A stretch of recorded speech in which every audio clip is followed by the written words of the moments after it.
പൊന്നാര ചങ്ങയെ യുദ്ധച്ചേക്ക് നീണ്ടു കഴിഞ്ഞാൽ നമ്മളാകെ കുടുങ്ങട്ടോ. എല്ലാത്തിനും വില കൂടി, സാധാരണക്കാർക്ക് ജീവിച്ചാൻ കഴിയില്ല. പെട്രോളിനൊക്കെ 3-4 റുപ്യൊക്കെ ഇപ്പം തന്നെ കൂടി. കൂടാലൊക്കെ ഇപ്പം കൂടി കഴിഞ്ഞല്ലോ. പക്ഷെ ദിമ നിൽക്കൂലോ. ഏതാ ഇപ്പം പരിചയമില്ലാത്തൊരു വണ്ടി?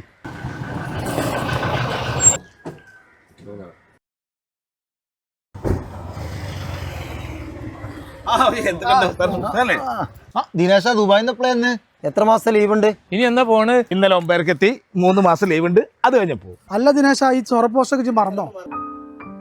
വയറ് വിശന്നേ പട്ടിണിയാകുമ്പോ വയറ് നിറയെ തമാശകൾ പറഞ്ഞിരുന്ന ഈ സൊറപ്പോസ് എങ്ങനെ നമുക്ക് മറക്കാൻ പറ്റും അല്ലേ?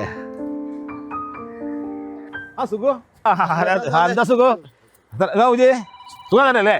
ഇന്നെവിടെ സുഖം മരം പറയും? നമ്മളെ മരത്തിലെ ജാനകി ചേച്ചിൻ്റെ പഴയ മുത്തച്ചി മാവില്ലേ, ആ മാവിൻ്റെ മാങ്ങ നമ്മൾ കുറേ തിന്നതല്ലേ, ആ മാവൊന്ന് മുറിക്കും.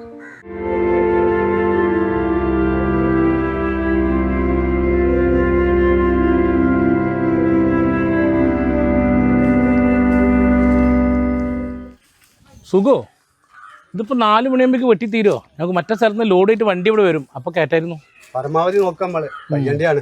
ഇപ്പൊ എന്താ കറണ്ട് കമ്പിയൊക്കെ പോകേണ്ടി നല്ല റിസ്ക് ഉണ്ടാവും. നോക്കണം, ശ്രദ്ധിക്കണം കേട്ടോ. അപ്പുറത്ത് വീടുണ്ട്, പെട്ടെന്ന് ഇങ്ങോട്ട് ആക്കാന്ന് അറിയുമ്പോളേ. നിങ്ങളാണോ ഈ മരം വാങ്ങി? ആ, ഞാനാണ്. ഈ മരം നമുക്ക് വെട്ടാതിരുന്നത്? വെട്ടാതിരിക്കേ. 10,000 രൂപ എണ്ണി കൊടുത്താൽ ഞാനിത് വാങ്ങിയത്. അത് ഞാൻ തന്നാ പറയാം. അത് പറ്റില്ല. ലാഭം കിട്ടാത്തൊരു കച്ചവടം ഈ ജോസഫ് ചെയ്യില്ല.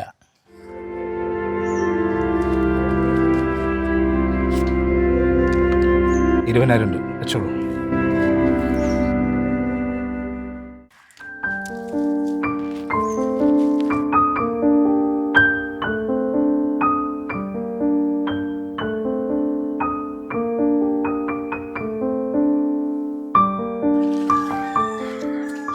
എൻ്റെ ചെറിയ പ്രായത്തിലേ എൻ്റെ അച്ഛൻ മരിച്ചു, അമ്മയും മരിച്ചു, പെങ്ങന്മാരും. ഞങ്ങളെ പട്ടിണി മാറ്റിയത് ഈ മാവ.